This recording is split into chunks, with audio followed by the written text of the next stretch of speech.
My dear students, अभी हम बात कर रहे हैं लिंग्विस्टिक्स की और मैं आप सबको रिकमेंड कर रहा हूँ कि आप लिंग्विस्टिक्स फॉलो करें। बहुत सारे एक्सपर्ट टीचर्स को पढ़ा रहे हैं।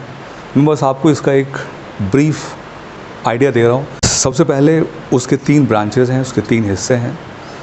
एक को बोलते हैं कोर लिंग्विस्टिक्स और उसका एक कॉमन नाम है जिसे हम बोलते हैं डिस्क्रिप्टिव ग्रामर। और ये डिस्क्राइब करता है कि इंग्लिश लैंग्वेज का स्ट्रक्चर कैसा है। इस कोर लिंग्विस्टिक्स के अंदर में सिर्फ 6 सब्जेक्ट्स हैं। सबसे पहला है फोनेटिक्स, जिसमें आप सीखते हैं कि साउंड प्रोड्यूस कैसे होता है। फोनोलॉजी, साउंड सिंबल्स का एक सिस्टम है जो एक लैंग्वेज में यूज़ होता है।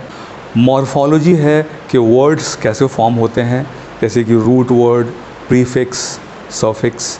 सिंटैक्स है सेंटेंस बनाने के रूल्स कि क्या एक्सेप्टेबल है और क्या एक्सेप्टेबल नहीं है। सिमेंटिक्स है मीनिंग की पढ़ाई, वर्ड का क्या मतलब, फ्रेज़ का क्या मतलब, सेंटेंस का क्या मतलब। सबसे आखिरी में है प्रैग्मेटिक्स।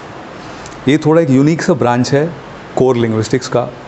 कई दफ़े सिर्फ शाब्दिक अर्थ या लिटरल मीनिंग से किसी की बात समझ में नहीं आती।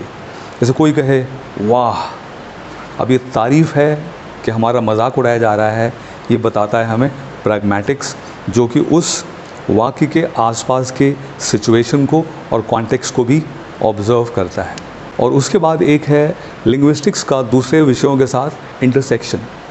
इसमें भी 4 ही मेन हैं। सबसे पहला है सोशो लिंग्विस्टिक्स, दूसरा है साइको लिंग्विस्टिक्स, तीसरा है न्यूरो लिंग्विस्टिक्स और चौथा है हिस्टोरिकल लिंग्विस्टिक्स। चारों विषयों के साथ लिंग्विस्टिक्स का जो तालमेल है, इससे कम से कम 4 जगह पर ज़बरदस्त परिणाम मिल रहे हैं। उसे हम बोलते हैं अप्लाइड लिंग्विस्टिक्स।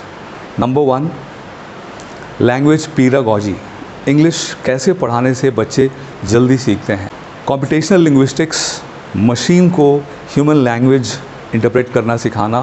AI जैसे आप सब अभी यूज़ कर रहे हैं, ये इसी ब्रांच का कमाल है। फॉरेंसिक लिंग्विस्टिक्स, जहाँ पर एक कोर्ट ऑफ लॉ के अंदर में किसी का वॉइस का रिकॉर्डिंग, किसी का हैंडराइटिंग, किसी का सिग्नेचर, उसको जांच करके हम कह सकते हैं कि ये जेन्युइन है, ओरिजिनल है या डुप्लीकेट है, फर्जी है। क्लिनिकल लिंग्विस्टिक्स, अगर किसी बच्चे को, बड़े को कम्युनिकेट करने में कोई परेशानी है, कोई बीमारी है, तो उसका इलाज भी किया जा सकता है। उम्मीद करता हूँ कि इससे आपके अंदर इस विषय को फॉलो करने की इच्छा ज़रूर जगी होगी।